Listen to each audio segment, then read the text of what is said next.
इलाका है इंडिया का, और सरहदी इलाका होने की वजह से यहाँ पर कोई व्हीकल नहीं आने देते हैं। अगर आपको इंडिया से नेपाल की तरफ जाना है तो आपको पैदल चलकर ही जाना होगा, जैसे कि लोग जा रहे हैं। और उधर साइड में आप देखिए, वो नेपाल से इंडिया की तरफ लोग आ रहे हैं। अब ये इंडिया के इस इलाके में पैदल चलकर नेपाल के बॉर्डर में, मतलब नेपाल के गेट में, नेपाल के अंदर दाखिल होंगे। फिर उसके बाद उन्हें वहाँ भी थोड़ा कुछ पैदल चलना होगा। फिर उसके बाद वो पब्लिक ट्रांसपोर्ट का यूज़ कर सकते हैं। आप देख रहे हैं गेट नेपाल का दिखाई दे रहा है। हालांकि कुछ गाड़ियां हैं खड़ी हुई हैं, आपको आगे जाकर मैं दिखाऊंगी। छोटे छोटे दुकान हैं यहाँ पर, शॉप्स हैं रोड के किनारे। दुकान नहीं कहेंगे, स्ट्रीट शॉपिंग आप कर सकते हैं यहाँ से। आप नेपालियों को भी देख सकते हैं कैसे ये लोग पैदल निकल रहे हैं। अगर हम व्हीकल लेकर आए होते तो इतनी जल्दी हम बॉर्डर में, मतलब इंडिया से नेपाल नहीं जा सकते थे, क्योंकि एंट्री करानी पड़ती है, कस्टम पर रुकना पड़ता है, और बाउंडेशन ये होता है कि आप कितने दिनों तक नेपाल में रहेंगे। लिहाजा हमारी कोशिश ये होती है कि अपना व्हीकल लेकर ही ना जाओ, क्योंकि अगर आप लेकर जाते हैं तो बाउंडेशन आप पर हो जाती है कि भाई आपको इतने दिन रुकना है, आपका काम हुआ या नहीं हुआ, और आप बंद जाते हैं एक तरीके से। इसलिए पब्लिक ट्रांसपोर्ट करना ज़्यादा सही होता है। तो आप देख रहे हैं पैदल पैदल लोग चल रहे हैं, और ये है नेपाल का गेट। अब इस नेपाल के गेट के अंदर हम दाखिल होंगे, और शायद यहाँ पर भी अलाउ ना हो, क्योंकि इंडिया गेट पर भी अलाउ, इंडिया गेट मतलब इंडिया गेट, वो इंडिया गेट नहीं, इस इलाके का गेट में अलाउ नहीं था कि फ़ोटोग्राफी यहाँ पे की जाए। देख रहे हैं कस्टम एरिया है, इंडिया में ही है यहाँ। आपको दिखाती हूँ बैक करके।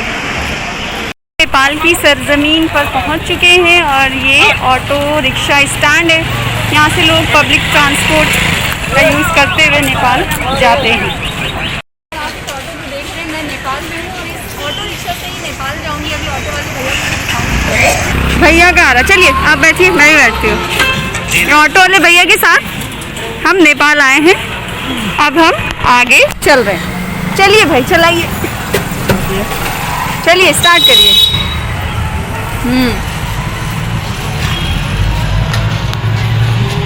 और आपके बॉलीवुड वाले गाने भी चला दीजिए आप। चला दिया? हाँ, ये सुनिए आप नेपाल में बॉलीवुड के गाने।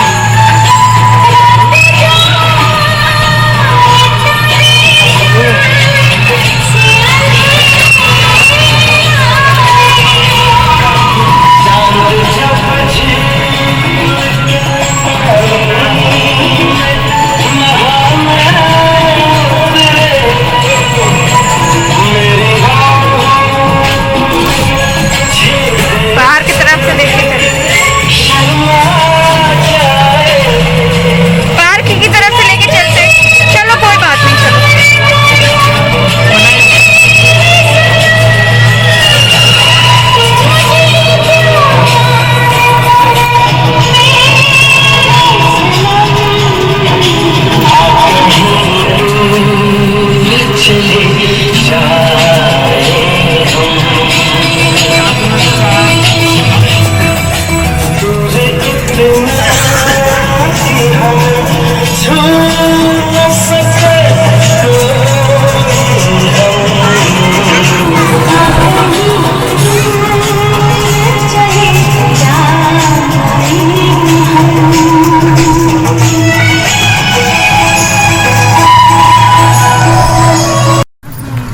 अब आपको यहाँ से मैं दिखाती हूँ नेपाल की तस्वीरें। आप देखिए, ये रास्ते हैं, कुछ कुछ ऑफिसेज हैं इधर। तो आप कभी भी आएँ, अपने व्हीकल से आएंगे तो थोड़ी सी प्रॉब्लम आपको उठानी पड़ती है, क्योंकि कस्टम कराइए, एंट्री कराइए, फिर आप बताइए कितने घंटे में आप वापस आ रहे हैं, कितने दिन में वापस आ रहे हैं। और दूसरी बात ये देखिए ट्रांसपोर्ट, बहुत सारी गाड़ियाँ खड़ी रहती हैं, क्योंकि इंडिया से बहुत सारी चीज़ें यहाँ एक्सपोर्ट की जाती है। तो आप देखोगे बॉर्डर एरिया में, और आप नेपाली सॉन्ग सुन रहे हैं, और इधर नेपाली कांची। कहाँ जा रहे हैं आप? नेपाल मतलब कहाँ आए थे? धम्बोजी चौक धम्बोजी जाना है आपको? वहीं रहते हैं? राजा इंडिया- एयरपोर्ट क्या? राजा एयरपोर्ट रांझा एयरपोर्ट से आई हैं। ओह,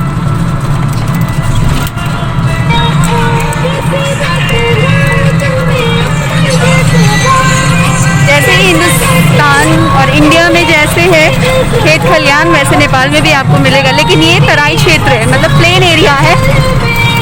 आगे आप 20 किलोमीटर जाएंगे तो आपको पहाड़ी एरिया मिलेगा, मतलब बॉर्डर एरिया जो है प्लेन एरिया।